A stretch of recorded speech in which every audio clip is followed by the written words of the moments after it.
город Иерусалим. Новый царь от Бога с неба. И услышал я громкий голос с неба говорящий: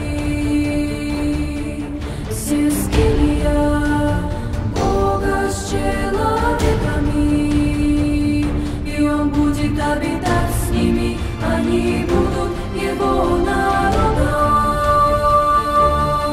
и сам Бог с ними будет Богом их. И отрек Бог всякую снизу, сочей и смерти не будет